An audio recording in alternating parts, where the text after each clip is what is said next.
आप सभी का हमारे चैनल पर बहुत बहुत स्वागत है। आज हम बात कर रहे हैं डायोड प्रतिरोध के बारे में, या यूँ कहूँ डायोड रेजिस्टेंस। डायोड का प्रतिरोध कितना होता है, इसके बारे में हम इस टॉपिक में बात करेंगे।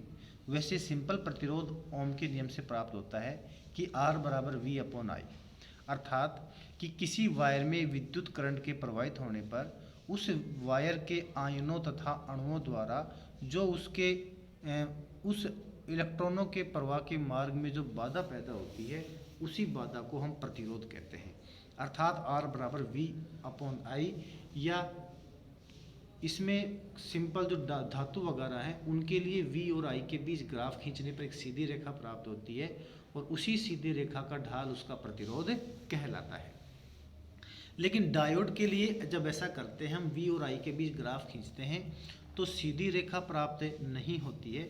इसलिए क्या फर्क आता है इसमें देखिए आप, डायोड एक अरेखीय युक्ति है, ये उसका रीजन है। क्योंकि डायोड जो है उसमें V और I के मध्य सीधी रेखा प्राप्त नहीं होती है, इसलिए इसको अरेखीय युक्ति बताया है। यह ओम के नियम का पालन नहीं करती है। क्लियर?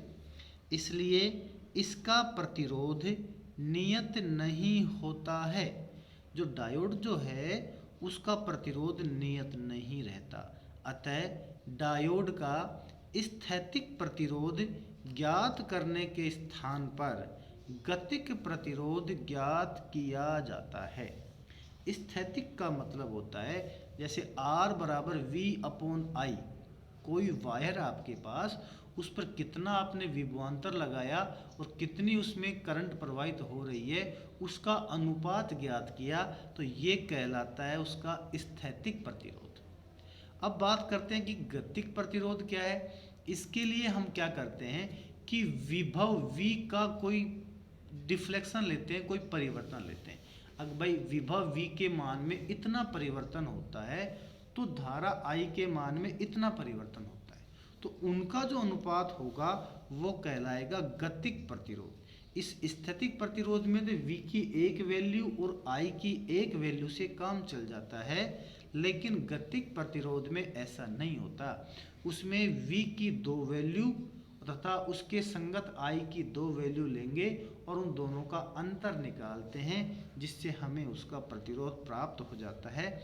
इसलिए इसे गतिक प्रतिरोध का नाम दिया गया है।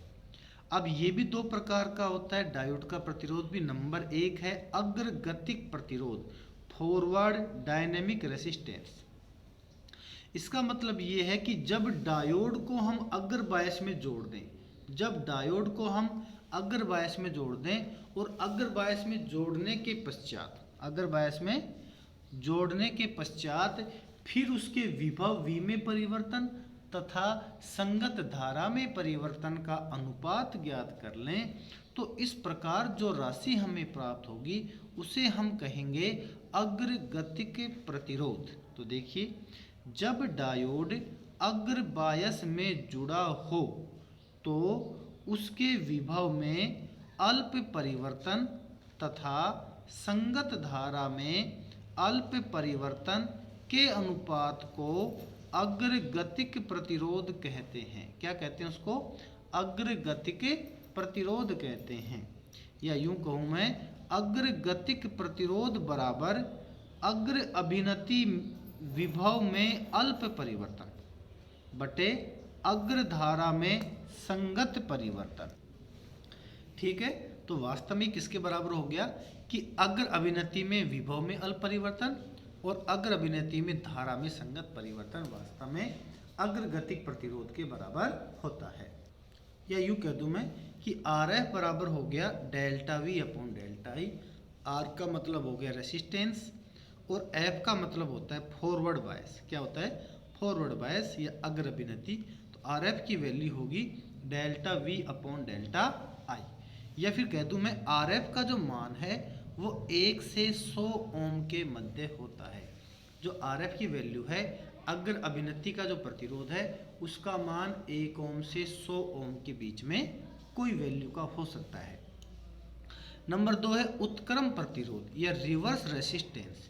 ये क्या होता है उसको समझें अब आप, कि जब किसी डायोड को उत्क्रम बायस में जोड़ दिया जाए, तो उत्क्रम बायस में जोड़ने पर उसके सिरों पर आरोपित विभवांतर में परिवर्तन बटे संगत धारा में परिवर्तन का अनुपात उसका उत्क्रम प्रतिरोध कहलाता है। तो देखिए आप, जब डायोड उत्क्रम अभिनति में जुड़ा हो तो उसके विभव में अल्प परिवर्तन तथा संगत धारा में अल्प परिवर्तन के अनुपात को डायोड का उत्क्रम प्रतिरोध कहते हैं। क्या कह दिया, उत्क्रम प्रतिरोध बराबर उत्क्रम वोल्टता में अल्प परिवर्तन बटे उत्क्रम धारा में संगत परिवर्तन, या आर आर बराबर डेल्टा वी अपॉन डेल्टा आई। यह कह दिया कि उत्क्रम प्रतिरोध बहुत उच्च 10 की पावर 6 ओम की कोटि का होता है। तो हमने जो आर एफ की वैल्यू निकाली थी वो तो कहा था 1 से 100 ओम के बीच होता है, और जो रिवर्स बायसिंग में जो प्रतिरोध होता है वो 10 की पावर 6 ओम की कोटि का होता है। अगला टॉपिक देखिए आप, उत्क्रम भंजन। ये उत्क्रम भंजन क्या चीज़ उसको समझो, कि जब किसी डायोड को पश्च बायस में जोड़ा जाए, मान लो कोई डायोड है आपके पास, उसको आपने पश्च बायस में जोड़ दिया, रिवर्स बायस में जोड़ दिया, फिर आरोपित विभव को एक निर्धारित सीमा VB से अधिक किया जाए, फिर जो वोल्टेज हम लगा रहे हैं उसकी वैल्यू एक सीमा से अधिक हो जाती है, तो उत्क्रम धारा का मान तेजी से बढ़ता है। तो तेजी से क्या बढ़ता है, उत्क्रम धारा का मान बढ़ता है। इस प्रक्रिया को उत्क्रम भंजन कहते हैं। आपको डायोड का जो उत्क्रम अभिनति का जो अभिलाक्षणिक वक्र बताया था वो अगर आपको ध्यान हो तो उसमें देखो ऐसा सिस्टम था, एक लाइन तो ऐसी थी, एक ऐसी थी, है ना, फिर इसमें एकदम से यू बढ़ रही थी। इसका मतलब वोल्टेज की एक फिक्स वैल्यू के ऊपर उसमें प्रवाहित धारा का मान तेजी से बढ़ रहा था। तो इस प्रक्रिया को क्या कहते हैं, उत्क्रम भंजन कहते हैं। और यह विभव, जिस विभव VB पर यह प्रारंभ होता है उसे भंजन विभव या ब्रेक डाउन वोल्टेज कहते हैं। बात समझ में आ गई, मतलब वह वोल्टेज जिस पर अचानक प्रवाहित धारा का मान तेजी से बढ़ जाता है उस वोल्टेज को भंजन वोल्टेज कहते हैं। चलो अब मैं इसको आपको ग्राफ दिखाता हूँ और समझना ग्राफ में ये किस प्रकार से हो रहा है। देखो इधर आपने देखा कि शुरुआत में जो जो V बढ़ रहा है I का मान धीरे धीरे बढ़ रहा है, लेकिन इस वैल्यू पर आने के पश्चात I का मान तेजी से बढ़ गया। तो यहाँ इसके संगत आप यूँ डॉट डॉट लगाओगे, यहाँ जो V बनेगा, तो ये वाला जो V बनेगा वो क्या कहलाएगा, भंजन विभव कहलाएगा। क्लियर, आगे देखो। अब यह प्रक्रिया निम्न दो क्रिया विधियों द्वारा संभव हो सकती है। जो उत्क्रम भंजन की जो क्रिया है ये दो क्रिया विधियों द्वारा हो सकती है, उन्हें देखते हैं। सबसे पहला है और वो है एवेलांसी भंजन, और नंबर 2 है जेनर भंजन। बात करते हैं सबसे नंबर 1 पे, एवेलांसी भंजन, एवेलांस ब्रेक डाउन। ये क्या होता है समझना इसको पहले ध्यान से, कि जब हम डायोड को उत्क्रम अभिनति में जोड़ते हैं और जब उस पर उच्च विभव आरोपित करते हैं तो क्या होता है कि उसके अंदर जो सहसंयोजी बंध होते हैं अर्धचालक के अंदर वो टूट जाते हैं। क्यों टूट जाते हैं, कि जो आवेश है वो तेजी से उसमें गति करते हैं और बंधों को तोड़ देते हैं, जिससे उसमें सहसंयोजी बंध टूट जाते हैं। और जब सहसंयोजी बंध टूट जाते हैं तो उसमें बहुत सारे इलेक्ट्रॉन और होल मुक्त हो जाते हैं। इस प्रक्रिया में आवेश वाहकों की संख्या बढ़ जाती है, जिससे धारा का मान तेजी से बढ़ जाता है, और इस प्रक्रिया को क्या कहते हैं, हम एवेलांसी भंजन कहते हैं। एग्जाम में पूछा हुआ है, ध्यान रखना। जब डायोड को उत्क्रम अभिनति में जोड़कर उच्च विभव आरोपित करते हैं तो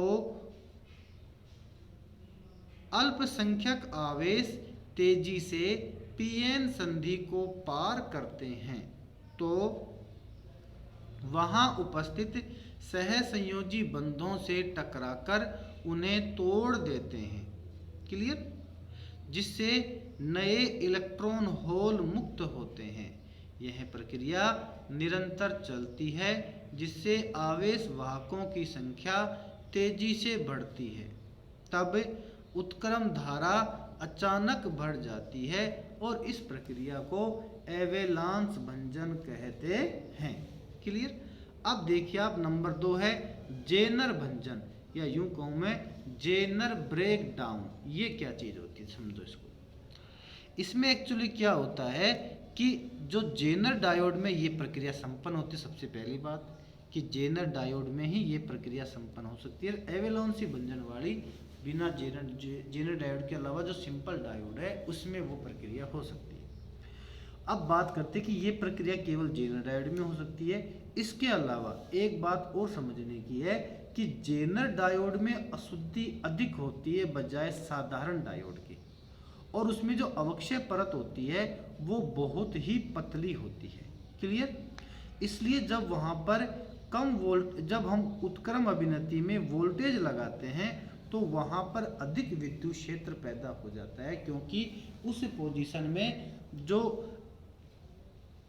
अवक्षय परत होती है वो पतली होने के कारण वहां तीव्र विद्युत क्षेत्र उत्पन्न हो जाता है, जिसकी वजह से उस संधि के जो आसपास हैं वो सहसंयोजी बंध टूट जाते हैं और इस प्रक्रिया में आवेश वाहकों की संख्या बढ़ जाती है और जिसके कारण विद्युत धारा का मान तेजी से बढ़ता है और इस प्रक्रिया को क्या कहते हैं? जेनर भंजन कहते हैं। तो देखो यह प्रक्रिया जेनर डायोड में संपन्न होती है। इस डायोड में अधिक डोपिंग का मतलब होता है अशुद्धि की मात्रा अधिक होती है। डोपिंग कहते हैं अशुद्धि को, जिससे इसमें अवक्षय परत पतली होती है। उत्क्रम अभिनति में अपेक्षाकृत कम विभव पर भी अधिक विद्युत क्षेत्र उत्पन्न होता है, जिससे संधि के निकट सहसंयोजी बंध टूट जाते हैं, जिसके कारण आवेश वाहकों की संख्या में वृद्धि होती है, जिससे विद्युत धारा का मान तेजी से बढ़ता है और इस प्रक्रिया को जेनर भंजन कहते हैं। इस प्रकार ये टॉपिक कंप्लीट होता है। आगे की बात हम अगली वीडियो में करेंगे। अगर आपको किसी प्रकार का डाउट है कमेंट सेक्शन में आप मुझसे पूछ सकते हैं। राजवीर यादव फिजिक्स नाम से मैंने टेलीग्राम चैनल भी बना रखा है, या तो आप वहाँ पर जाकर उसे सर्च करें टेलीग्राम पर तो आपको ये चैनल मिल जाएगा।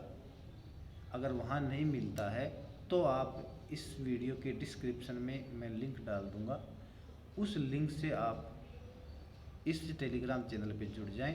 वहाँ आपको पहले पार्ट से लेकर 15वें पार्ट तक की टोटल PDF नोट्स उपलब्ध हैं 12th क्लास के। क्लियर? और 16 चैप्टर जब ख़त्म हो जाएगा तो मैं 16वें चैप्टर का PDF भी उसमें डाल दूँगा। लेकिन इस दौरान जो आपको रोज़ मैं पढ़ा रहा हूँ इसको रोज़ आपको नोट्स में अपने नोट्स की कॉपी में उतारना है। इसके लिए आप बीच बीच में अपने वीडियो को रोकें और अपने नोट्स को उतारते रहें। धन्यवाद।